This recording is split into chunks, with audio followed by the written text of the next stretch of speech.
So hello and welcome back to Mass Effect. We're here on the Normandy. I've still not heard a lot about... Ooh, we got some secondary ones, I'll read those. Primary codices, there are a lot of them. So what I'm going to do is, next time I start recording, I will probably listen to them as a part of the recording.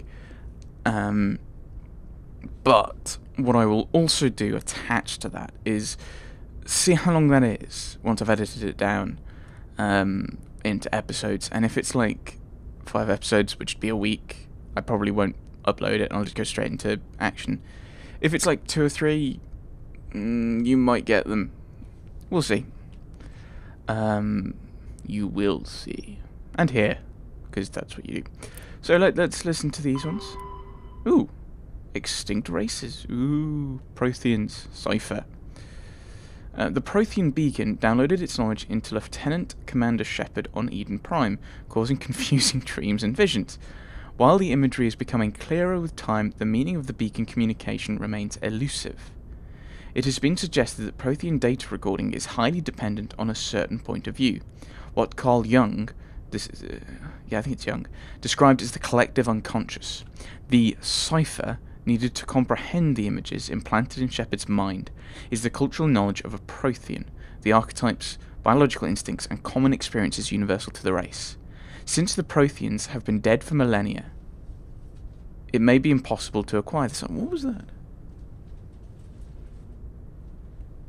There's something rustling behind me. Nope, nothing. Since the Protheans have been dead for millennia, it may be impossible to acquire this cipher. I think it would be more of a code. I think ciphers are letter to letter and code are word to word, or word to symbol, or something. Geth hoppers. It's a thing. The Geth models, collectively dubbed hoppers by Alliance forces, are electronic warfare platforms. They can project electromagnetic radiation across a broad spectrum as an offensive weapon. So they shine lights at us. They can also perform cyber warfare attacks against the onboard computers of body armor, hard suits, and weapons, adversely affecting their performance. The structure of hoppers consists of an advanced and highly elastic artificial muscle material. This allows a hopper to compress its entire body for powerful leaps. Hoppers also have thousands of molecule-scale barbs on the surfaces of their hands and feet, which are used to cling to walls and ceilings. Hoppers are very difficult targets, leaping from one surface to another in rapid succession. The Quarians have no record of any Geth models similar to hoppers. This new morphotype must have been developed over the last 300 years by the Geth themselves. This is troubling proof that the Geth are continuing to move towards technological singularity, which is a really weird concept considering in physics a singularity is a point of infinite density. Or in maths, it's a point on a curve or a three-dimensional object that is undefined, which in real life doesn't work, but it's pure maths and abstract and babbling. So I don't know how you get... I don't understand the concept of a technological singularity. Whatever. Experts in synthetic life are intrigued that hoppers appear to be even more organic than the baseline Geth. The identified subtypes of hopper have been codenamed Sapper, Stalker, and Ghost. I think...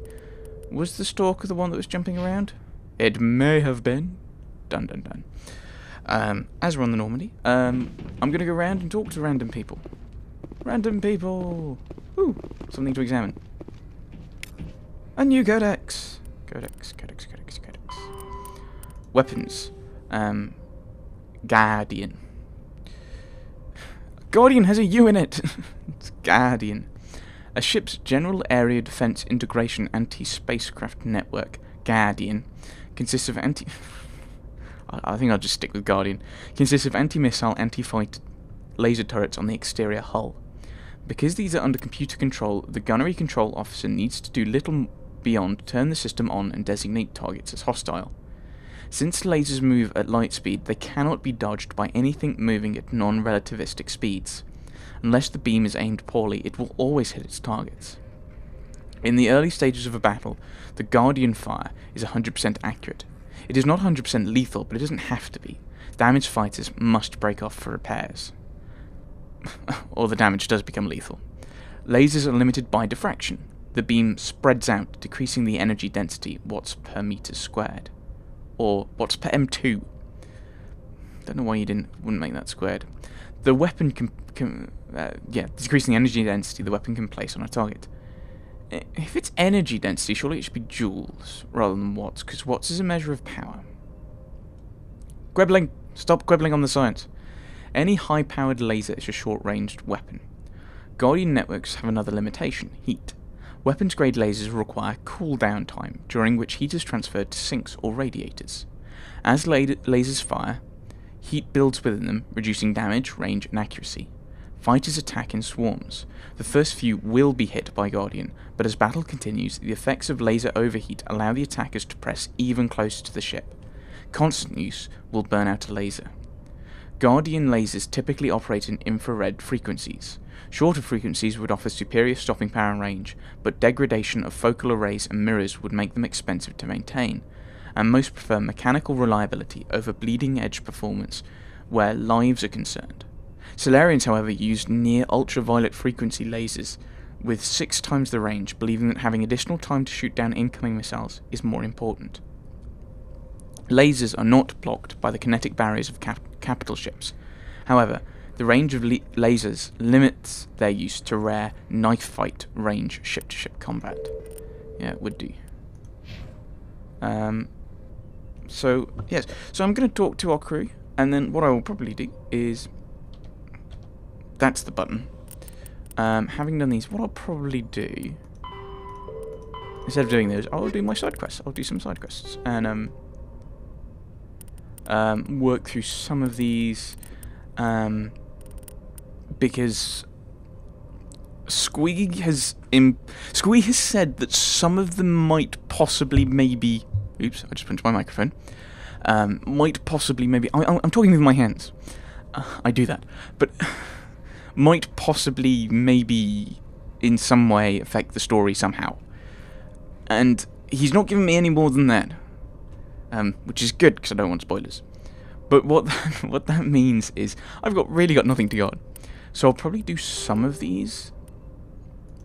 I'll probably work through... So I've done a third of them, so I'm probably not going to do... I'm not going to go out of my way to do these. I will still scan things, but 1, 2, 3, 4, 5, 6, 7, 8, 9. So I'll do like a third of them that I can do. So I probably won't do that one. I'll probably go 1, 2, 3. Gareth! 1... I don't know why I pointed that out. So I'll do those 3, and then do one of these 2, and then do another 3, and then do that one, and then actually that'll put me at a point where I don't want 3, another 3 I do. Whatever. But I'll work through those ones. That's the plan. Side quests. If you've not seen my Vampire the Masquerade Bloodlines, I love side quests. Side quests are like my favourite part of games.